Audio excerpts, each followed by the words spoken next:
저의 도전과 성장은 김대중 정신의 미래이고 노무현 정신의 미래이며 김대중 노무현 정신의 통합의 길이다. 나는 호남에도 친노에도 갇히지 않을 것이다. 예, 안희정 충남지사가 최근에 한 말입니다. 1월 22일에 대권 도전을 정식 선언한다고 날짜까지 밝힌 상태죠. 뉴스쇼 신년 특집 대선 주자 릴레이 인터뷰 유승민, 이재명에 이어서 오늘 세 번째 순서입니다. 안희정 충남지사 연결을 해보죠. 안 지사님 안녕하세요. 네, 안녕하십니까. 출마 선언 날짜를 드디어 정하셨네요. 22일. 네. 예, 각오가 어떤 확신이 분명하게 서신 겁니까?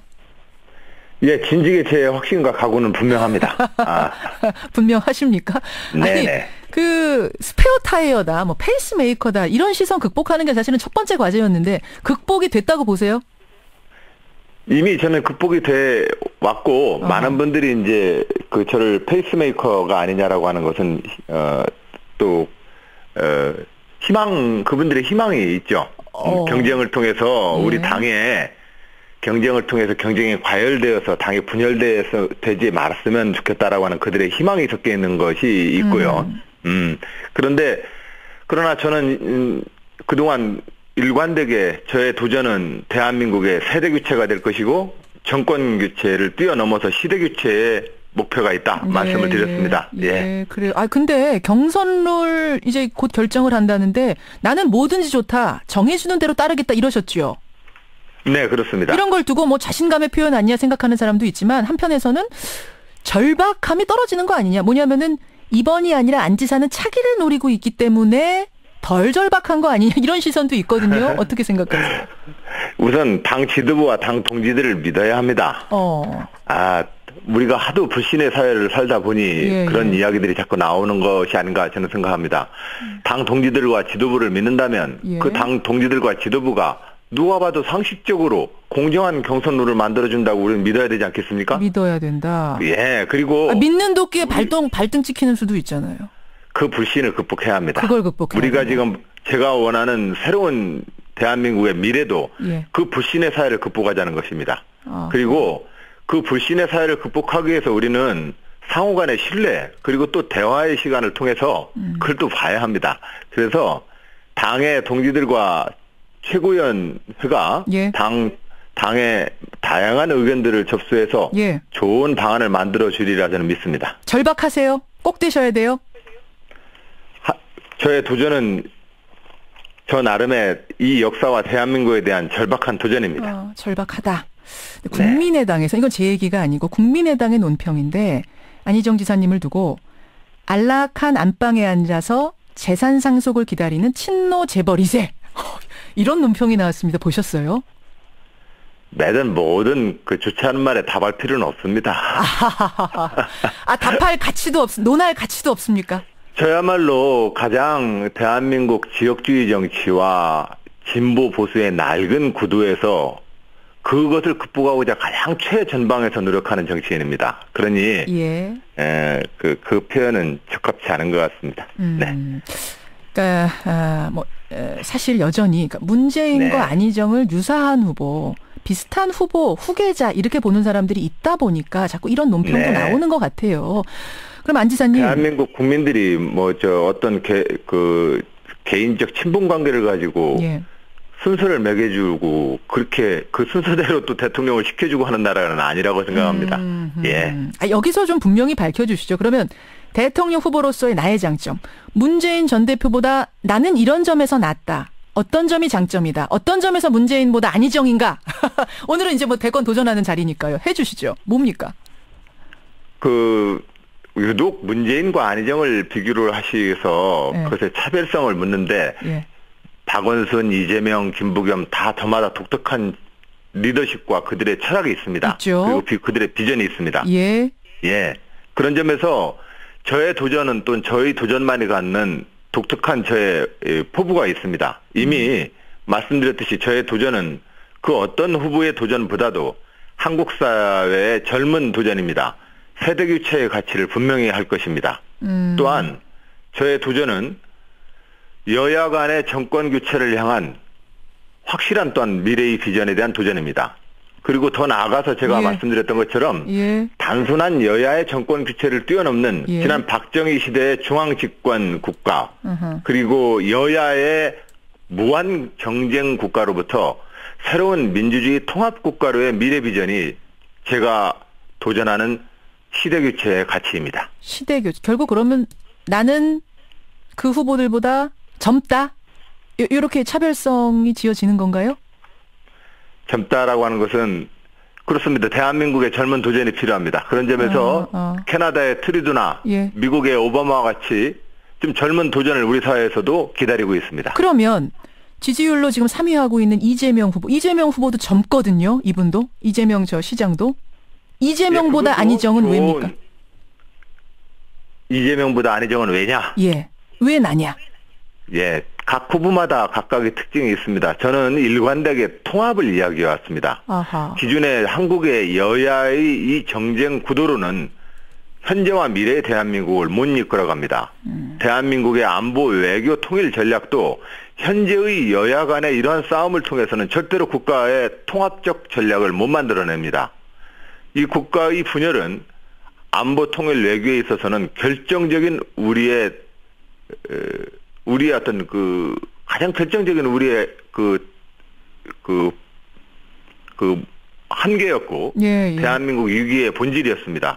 그런 점에서 제가 지향하는 여야의 정쟁 구도를 뛰어넘는 민주주의 통합 질서를 만들자라고 하는 저의 비전은 저만의 또한 제가 그동안 충청남도 지방정부에서 실천해온 저의 지난 7년간의 지방정부의 통합 노력을 기초해서 국민 여러분께 호소하고 있습니다.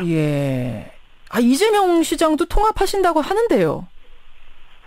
그건 각각의 후보에 대해서 국민들이 느끼는 각각의 장점이 있을 것입니다. 저는 정도의 차이. 그래요. 알겠습니다. 이런저런 질문 말씀하세요. 각 이제 언론사에서 후보들 간의 그런 차이점을 질문을 많이 하죠. 물어볼 때마다 참 어렵습니다. 어려운데 그게 지금 어려우신 게 느껴져요. 상대방을 자꾸 비난하거나 상대방은 뭔가 안 돼, 부족한 사람이야라고 이야기를 자꾸 유도하는 결과가 됩니다. 그래서 오히려 언론에서도 민주주의에 있어서의 후보들 간의 경쟁을 그 사람이 이미 내걸었고 그 사람이 주장하고 있는 것에 대해서 좀 집중해서 물어봐 주시면 좋겠다. 지금 질문에 답 잘하셨어요. 그러니까 나의 특장점이 뭔가 말씀하시면 되는 건데 나의 특장점은 통합이다, 젊다는 것이다, 시대 교체, 세대 교체가 가능하다.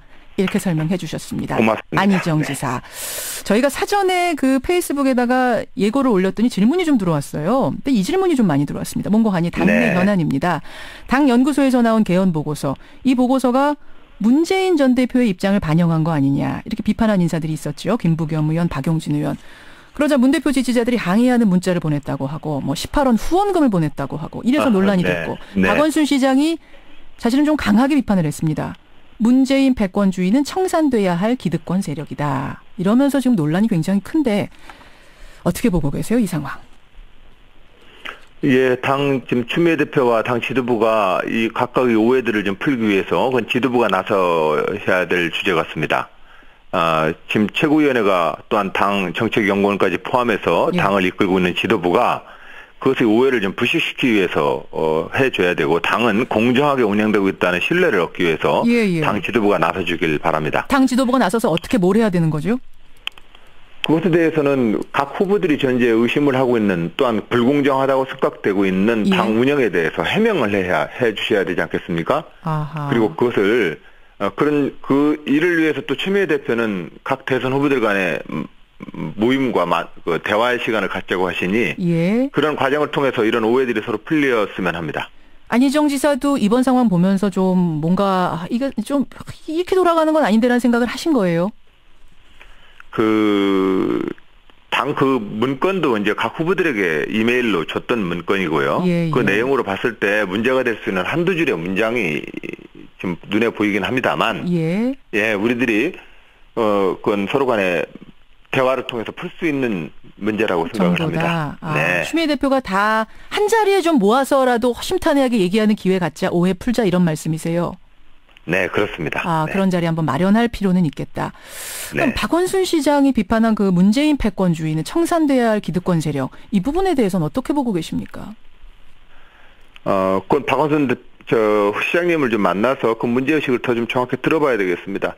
어떤 점이 당의 운영에 있어서 실질적으로 문재인 후보와 그 패권적 그 당 운영의 문제인지를 우리가 좀 문제의식이 있다면 그를 같이 공유해 주셨으면 하고요. 그렇게 동의는 안 하세요? 그런 패권주의가 존재한다는 것에 대해서?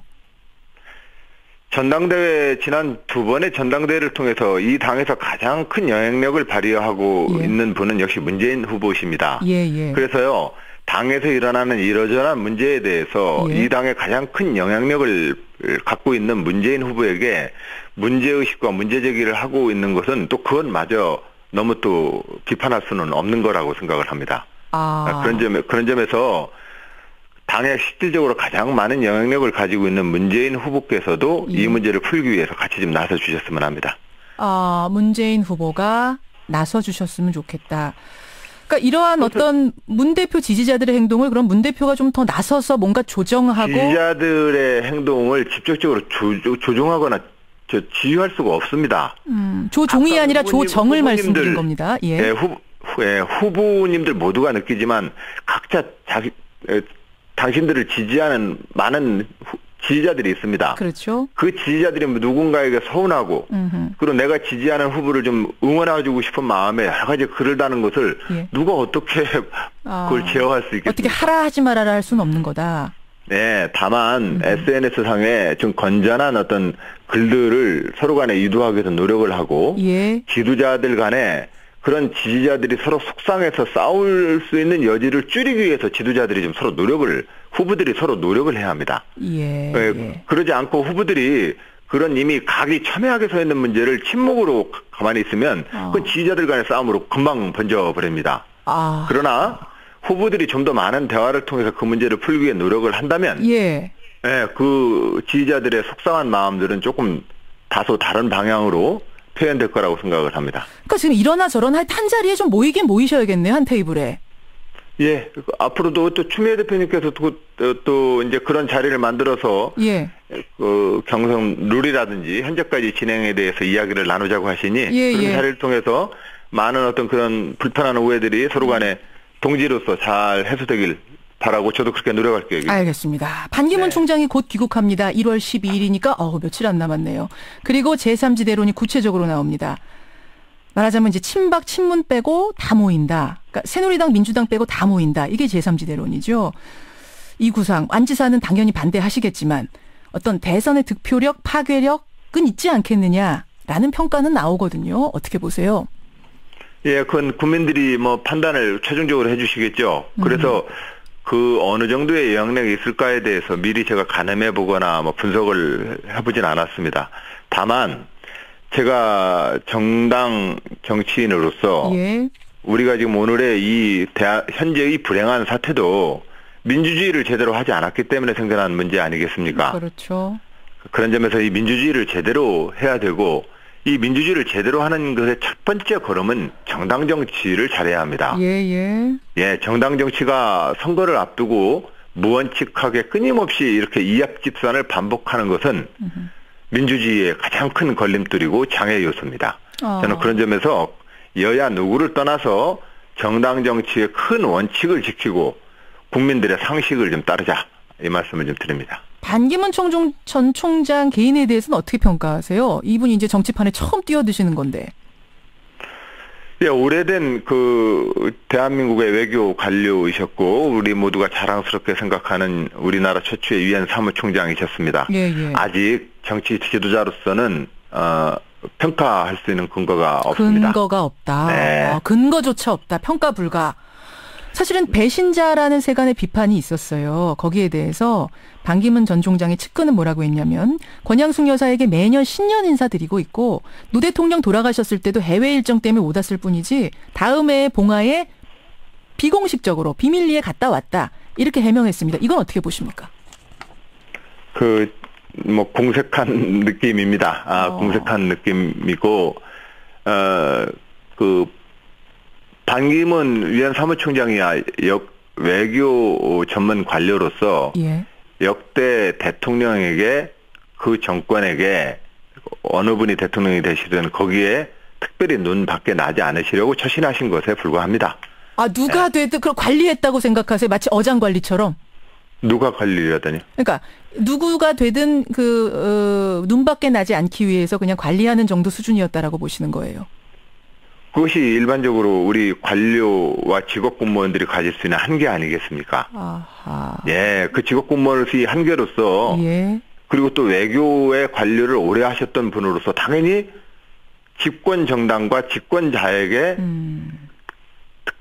특별히 그에 어긋나지 않게 처신하는 것은 외교 관료들의 일반적인 특징입니다. 그렇군요. 예, 그런 특징으로서 처신을 하신 것입니다. 그러나 정치 지도자로서의 처신은 잘못된 것입니다. 만약에 정치 지도자를 한다면 그렇게 처신하면 안 되는 거 아니겠습니까? 그런 평가를 하시는군요. 네. 알겠습니다. 안희정 지사와는 첫 인터뷰가 아니기 때문에 지금까지 뭐 포부 같은 것은 많이 들어서 오늘은 좀 다른 질문들, 여러 가지 정치자 질문들 위주로 해봤습니다. 다음에 또 뵙겠습니다. 오늘 고맙습니다. 감사합니다. 네. 안희정 지사, 대선 주자 릴레이 인터뷰 세 번째 시간이었습니다.